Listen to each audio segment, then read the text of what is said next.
आजचा हा प्रमोशनचा पुढचा टप्पा आहे. या सिनेमातलं गाणं आपण लॉन्च करतोय.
आता खूप पुढे आलोय आपण, पुढच्या टप्प्याकडे पोहोचलोय आणि तू दिसणार आहेस, तर ती काही धाकधूक आहे का आता? कारण एक वेगळं काम तू घेऊन आली आहेस आमच्यासाठी.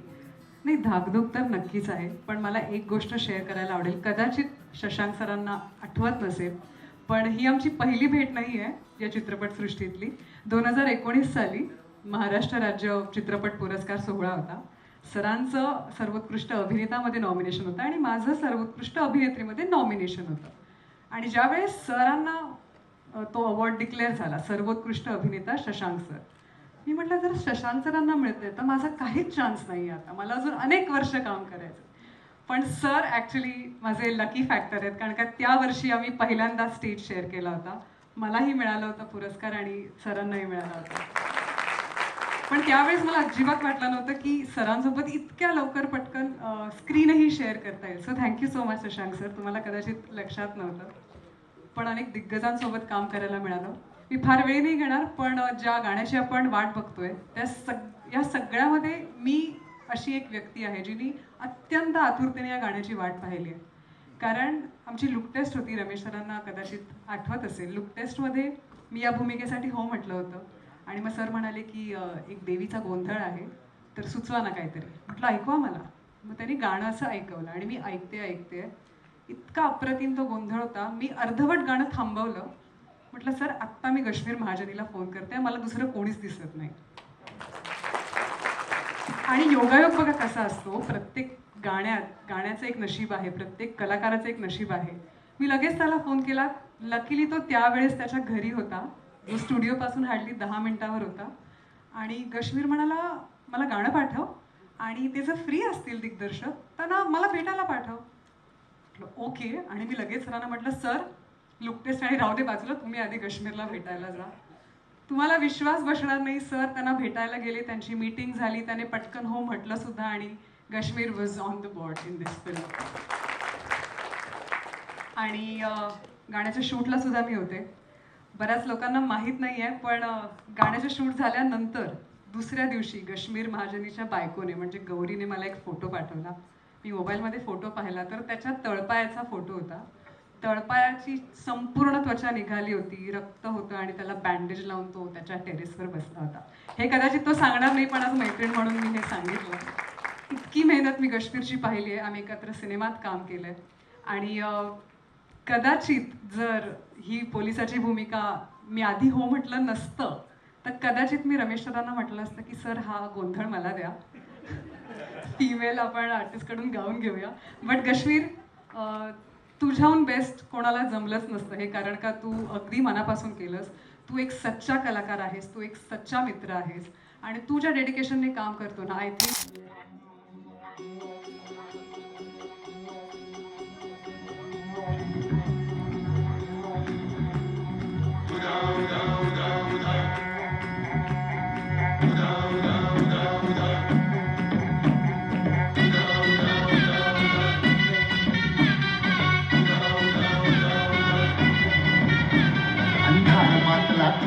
साधन घोर लागला घोर ग जगदंबे जोडून हिमाळ्याचा दोर याव समोर या पुढे पोर ग जगदंबे काळ जाहला काळा कभिंग राखुसले एक आसरा बाळा तुझीच कटुसळे नाट मनात कल्लोळ तूच मावली सांभाळ झोप तुझी करते जाळ लग्न होऊ दे आभाळ होऊ दे जागर तुझाच आता गोंधळ कळरात तुझा जोर वाढला घोर होईशी जोर जगदंबे अंधार वाटला घोर साखर घोर लागला घोर जगदंबे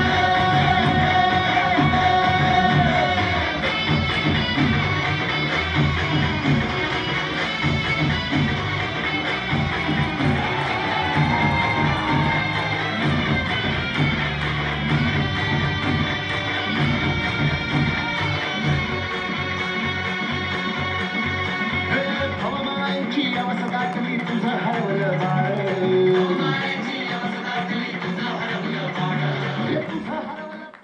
क्या बात क्या बात थँक्यू जोरदार टाळ्या झाल्या पाहिजेत. आशिष पाटील यांचा हा संच आहे, त्या सगळ्यांनी खूप चैतन्य आणलेलं आहे आपल्या मंचावर. Thank you so much girls, thank you so much. Actually मी आज सॉरी मी फक्त एवढीशीच एंट्री घेतली. I was suppose to perform. मी आज परफॉर्म करणार होतो शेवटच्या काही ओळी, पण मी एक ॲक्शन सिक्वेन्स शूट करून आलो आणि माझ्या गुडघ्याच्या हाडाला सूज आली आहे. त्यामुळे मला 3 आठवडे अजिबात नाचायचं नाही, उड्या मारायचं नाही अशी वॉर्निंग दिली माझ्या डॉक्टरनी. त्यामुळे मला फक्त एंटर करता आला आज. काहीच हरकत नाही, आणि लवकर बरा हो. आणि पूजा नी जे काही कौतुक केलंय, माझा कौतुक सोहळा सगळा इकडे सादर केला. खूप खूप धन्यवाद. ती म्हणाली की देवीचा आशीर्वाद आहे माझ्यावर आणि कायम राहो. मला असं फार वाटतं की मला ना घडवण्यामध्ये माझी आई, माझी बहीण, बऱ्याच महिलांचा हात आहे. आणि मला असं वाटतं तो जो देवीचा आशीर्वाद आहे तो अशा मैत्रिणींच्याच रूपाने आहे, जे आम्हाला पुश देतात, धक्का मारतात पुढे जाण्याकरता. आणि या so I am blessed. I feel सगळ्या देवी आहेत, देवी माझ्या घरामध्ये, माझ्या आजूबाजूला, माझ्या मैत्रिणी. सो आय फील की टॅलेंट असणं, मेहनत करणं हे बरीच लोक करत असतात, पण अशी माणसं तुमच्या आयुष्यात असली पाहिजेत जी ते ओळखतात आणि त्याला हवा तसा पुश द्यायचा प्रयत्न करतात. सो तशा मैत्रिणी आहेत माझ्या आयुष्यात, ते माझं सौभाग्य असं मला क्या वाटतं. बात आहे. आणि ही माणसं कायम तुझ्या आयुष्यात राहू देत. वेल आत्ता जसं आम्ही ऐकलं की 10 तास वगैरे तू सलग परफॉर्म केले, किंवा तुला या गाण्यासाठी ज्या व्यक्तीने नाचवलंय खरं तर इतका वेळ, मला वाटतं आता त्या व्यक्तीला देखील मंचावर आशिष. बोलवण्याची वेळ आहे. जोरदार टाळ्यांनी स्वागत करूयात आशिष पाटील यांचं. मला आशीर्वाद आहे असं मला वाटतं परमेश्वराचा, कारण की ना ते माझ्याकडून ते काम करून घेतात असं मला वाटतं. मी फक्त जरिया असतो ते काम करण्याचा. आणि जसं मला वाटतं पूजानी कश्मीरला फोन केला तसा कश्मीरनी मला फोन केला की आशिष असा एक देवीचा गोंधळ आलेला आहे आणि you are the best person to do this, तर तू करशील का, एकदा गाणं ऐक, म्हणजे तू अवेलेबल आहेस का वगैरे सगळं. आणि त्यांनी मला गाणं पाठवलं. मी आय वॉज ड्रायव्हिंग आणि मी कारमध्ये युजली खूप ऐकतो, कारण मला ते तसं त्याचा फील घ्यायचा असतो. सो मी इमिजिएटली तिला फोन केला की येस हे खूप सुंदर आहे. आणि सरांच्या आवाजात होतं, तर मला असं होतं की सोने पे सुहागा आहे हे गाणं. आणि मला वाटतं जगदंबेचा म्हणजे मला घडवण्याच्या मागे माझ्या आईचा खूप मोठा हात आहे. सो मला वाटतं की जगदंबेचं गाणं मिळणं खूप जास्त मला अजूनही माझं शिवर होतं ते काफ्स, कारण की जेव्हा पण मी दैवी काहीतरी करतो तेव्हा मला असं वाटतं की ती तिथे येते, ते दैवत तिथे येतं आणि मला आशीर्वाद देऊन जातं. आणि मला वाटतं द सॉन्ग वॉज ब्लेस्ड. जसं मला वाटतं की मी आजपर्यंत इतक्या आर्टिस्टबरोबर काम केलेलं, पण आय रिमेंबर आम्ही जसं सगळे म्हणाले की 10 तास 12 तास आम्ही जे काय नाईट शूट करत होतो, not even a single time Kashmir एकदा पण असं मला म्हणाला की आशिष थोडं थांबूया का जरा पाय, की कारण की इट इज सो एनर्जेटिक की मला वाटतं की त्याच्यासाठी सगळ्यात थँक्स टू यू. मला वाटतं एक गुरु तेव्हाच गुरु असतो जेव्हा त्याला एक उत्तम शिष्य लाभतो. आणि लोक असं म्हणतात की गुरु बिन ज्ञान कहा, पण मी नेहमी हे म्हणतो की गुरु बिन ज्ञान कहा पर शिष्य बिन मान कहा. गुरु तेव्हाच गुरु जेव्हा त्याला एक उत्तम शिष्य लाभतो. सो मला वाटतं I am so blessed to have all these people around. ही एक साधारण ह्याची प्रॅक्टिस तुम्ही किती दिवस केली दोघांनी, किंवा येस रश्मी? नाही, थँक्स टू आशिष पाटील. आशिष आणि टीमने ते खूप प्रोफेशनल डान्सर्स आहेत आणि ते वर्षभर करत असतात परफॉर्म. त्यामुळे त्यांनी तर 3 दिवसात सगळं पिकअप करून खूप उत्तम परफॉर्म केलं. मी साधारणतः एक 3 आठवडे प्रॅक्टिस करत होतो. हो खरं आहे. म्हणजे मी इतपत पण मी 3 आठवडे करत होतो. मी आशिषला रोज सांगायचो मी पहाटे 6 वाजता त्याच्या स्टुडिओवर जायचो. तिकडे त्याचा एक माणूस असायचा ओपन करून द्यायला मला, आणि त्याची शोजची वगैरे प्रॅक्टिस 8-8:30ला सुरू व्हायची.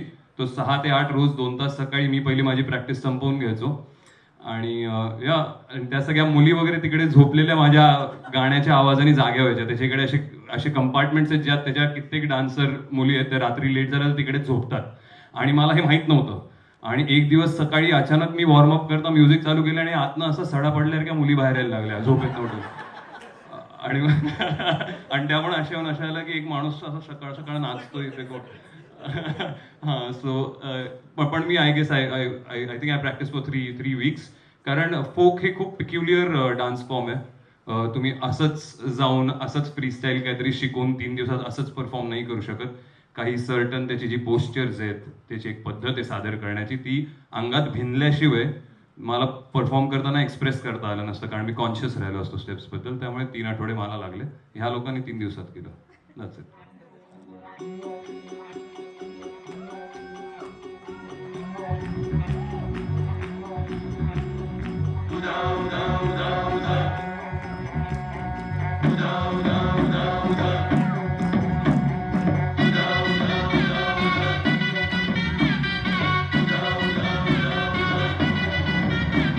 अंधार मातला घोर असा घनघोर लागला घोर गजगदंबे जो हिमाळीचा तोर याव समोर या पुढे पोर गजगदंबे काळ चाकला काळा कविंद राखुसे एक आसरा बाळा तुझीच कटुसे दाट मनात कल्लोळ तूच मावली सांभाळ झोट तुझी गते जाळ लग्न होऊ दे आभाळ होऊ दे जागर साच आता गोंधळ काळ रात्रीचा घोर अंधार मातला घोर काळ रात्रीचा घोर वाढला घोर होईशी चोर गजगदंबे अंधार मातला घोर असा घनघोर लागला घोर गजगदंबे